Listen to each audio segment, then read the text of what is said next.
Olá, meu querido aluno, seja bem-vindo a mais um vídeo do nosso canal. Eu sou o professor Eloy Machado e hoje nós vamos resolver um vídeo da Unifesp 2015, a questão 19, que foi pedida pela Thaisa, né? Que é uma das seguidoras aqui do canal, pediu a resolução dessa questão, é uma questão muito bacana, então vamos lá. A prova da Unifesp semana que vem, então possivelmente seja útil para mais gente também, tá? Galera, vamos ler o enunciado rapidinho. Ele fala de um tabuleiro de xadrez, aí ele define uma coisa importante, que são essas casas, né, duplas e casas contíguas, né? Ele definiu isso daqui, é importante a gente entender, que são duas casas vizinhas, sejam nas linhas ou nas colunas, né? Então, ele definiu isso como casas, dupla de casas contíguas. Bom, ali tem pecinhas, né? O sorrisinho e o tristinho, são as duas pecinhas, e aí ele quer saber de quantas maneiras diferentes é possível colocar as peças, sorrisinho e tristinho, em duplas de casas contíguas. Gente, vamos fazer a contagem dessas casas contíguas.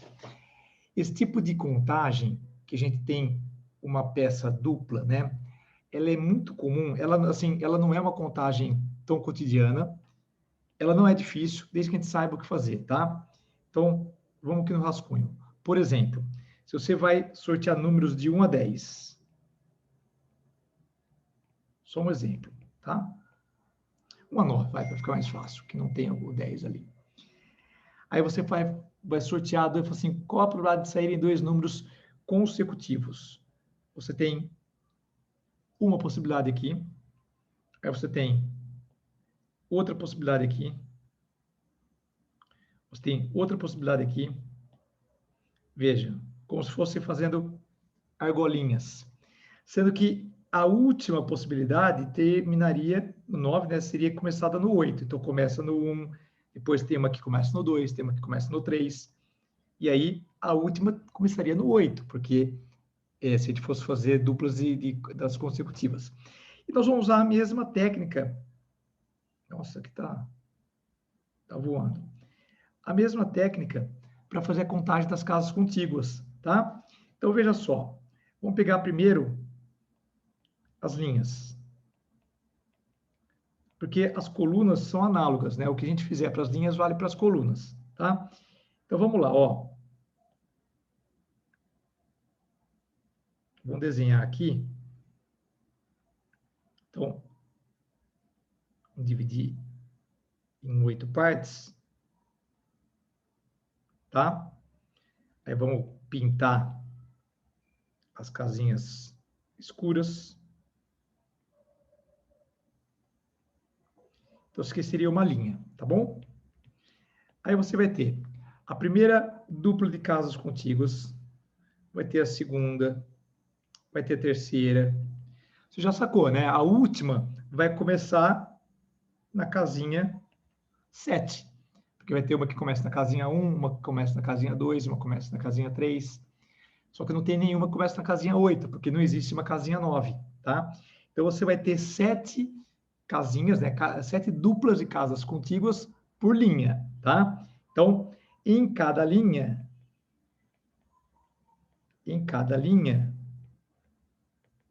são 7 duplas de casas contíguas, tá? Portanto, 8 vezes 7, 56 duplas nas linhas. Perfeito? São 8 linhas, em cada linha são 7, 7 vezes 8, 56, tá? Aí você vai fazer o mesmo cálculo para as colunas, eu não vou precisar repetir isso aí, você pode usar um termo, uma prova dissertativa, né? Analogamente, ou seja, fazendo o mesmo raciocínio, agindo da mesma forma. Analogamente, temos 56 duplas nas colunas. Perfeito? Então, total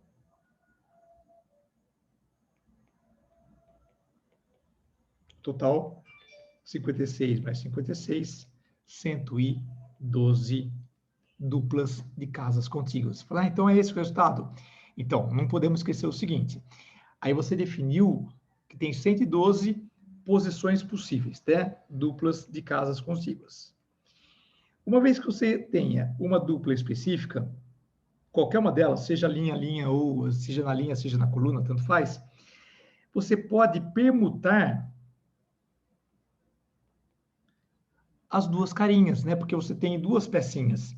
E tanto faz se vai ser o feliz e o triste e o feliz. Tá? É uma permutação de 2 fatorial, tá bom?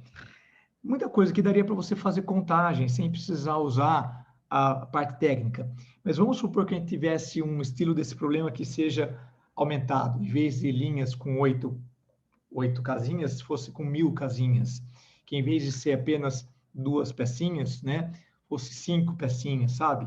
Quer dizer, então a gente tem que entender como que funciona isso para poder usar isso de modelinho para outros exercícios, para isso compor o nosso repertório de resoluções. Em análise combinatória e em probabilidade é extremamente importante você ter um bom repertório, tá bom? Então, eu tenho para cada dupla, então o total é 112 vezes 2 fatorial, que é 2, né? Isso que vai dar 224 possibilidades. Perfeito? 224 possibilidades da gente colocar a carinha feliz e triste em casas contíguas, ok? Que era a primeira pergunta, né? De quantas maneiras diferentes. Então, se você quiser escrever maneiras aqui, só para ficar com o vocabulário do exercício, tá? Aí fica de boa. Tranquilo? Entendeu? Qualquer coisa, só botar sua perguntinha nos comentários aí. Vamos ver o item B. O item B dá um pouquinho mais de trabalho. Então, vamos lá. Item B. No item B, vamos simular, porque, bom, vamos ler o item B. Ele fala assim, ó, considere 64 casos tabuleiro de xadrez como sendo elementos de uma matriz de 8 por 8, uma matriz quadrada 8 por 8. Coloca-se a peça sorridente, né, do feliz ao acaso em qualquer casa que tenha I igual a J, ou seja, na diagonal principal da matriz, tá? 1, 1, 2, 2, 3, 3, 4, 4. Então, essa você vai colocar aleatoriamente numa dessas casinhas, que são 8 casinhas. Tem uma por linha.